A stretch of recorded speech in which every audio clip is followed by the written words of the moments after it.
Teja sir యాక్చువల్గా మీరు అంటే ఇండస్ట్రీలో ఏ హీరోకైనా ఒక మెగాస్టార్ని రీచ్ అవ్వాలనేది గోల్ ఉంటుంది ఎప్పుడు. అంటే ఏదండి మెగాస్టార్ అంటే మన మెగాస్టార్ రేంజ్కి చేరాలని ఉంటుంది. అంటే ఈజ్ ద నెంబర్ 1 స్టార్ కాబట్టి. అలా మీరు చిన్నప్పుడే మెగాస్టార్తో కలిసి పనిచేశారు. ఆయన ఆశీస్సులు కూడా ఉన్నాయి. ఇప్పుడు మెగాస్టార్తో కలిసి సినిమాలు అంటే ఆయనతో పాటు మీ సినిమాలు కూడా రిలీజ్ అయ్యే స్టేజ్కి చేరుకున్నారు కదా. యాజ్ ఎ స్టార్గా అంటే మీ పయనం కానీ మీ గోల్ కానీ అంటే ఏ స్థాయికి వెళ్ళాలనేది మీ డ్రీమ్? నిజంగా కొంచెం డీప్ క్వశ్చన్ అడిగారు మీరు. అలాగా ఎప్పుడు అనుకుని బయలుదేరలేండి. ఎందుకంటే అవకాశం వస్తే చాలు, ఇక్కడ సినిమాలు చేస్తే చాలు అనుకుని వచ్చినోడిని నచ్చిన పని చేయటమే గోల్. అంతేగాని దాంట్లో ఇంత పైకి వెళ్ళాలి అంత పైకి వెళ్ళాలి అది ఆడియన్స్ ఎలా ఆదరిస్తారు, దేవుడు ఆశీస్సులు మన మీద ఎలా ఉంటాయి.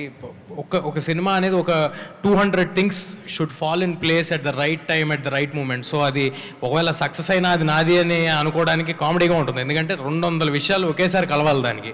అలాగే ఫెయిల్యూర్ అయినా కూడా. సో చాలా ఎర్లీ ఇది నేను ఎక్కడికి వెళ్ళిపోతాను అలాంటి ఆశలు నాకు ఏం లేవండి. మంచి సినిమా చేయాలి, ఆ సినిమాకి ఫ్యామిలీ మొత్తం పిల్లల్ని తీసుకుని రావాలి తేజ సినిమా వస్తే అని అనుకోవాలి. అదొక్కటే గోల్.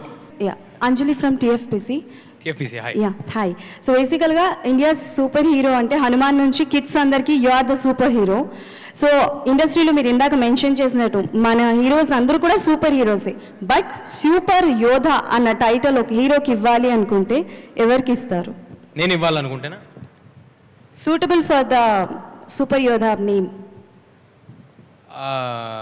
కళ్యాణ్ గారికి అండి. అంటే ఈ ఓజీ గ్లిమ్స్ అది చూసిన తర్వాత ఆ సెటప్లో ఆ ఓజీ ఆ టైటిల్ లోగో ఫాంట్లో ఆ పోస్టర్ మీదకి సూపర్ యోధా అనేది కరెక్ట్గా సెట్ అవుద్ది కళ్యాణ్ గారికి.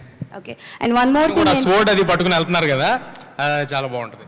Yes. And one more thing ఏంటి అని అంటే హనుమాన్ గురించి ఇప్పుడు ఎలా మాట్లాడుతున్నారో మిరాయి గురించి ఫ్రమ్ నౌ మూవీ రిలీజ్ అయ్యేంత వరకు నెక్స్ట్ టైం తేజ్ సజా గారు అంటే మిరాయి గురించి మాట్లాడతారు. Advancely congratulations. మీరందరే మాట్లాడిచ్చాలి, వాళ్ళు మాట్లాడినా మాట్లాడిపోయినా. Thank you.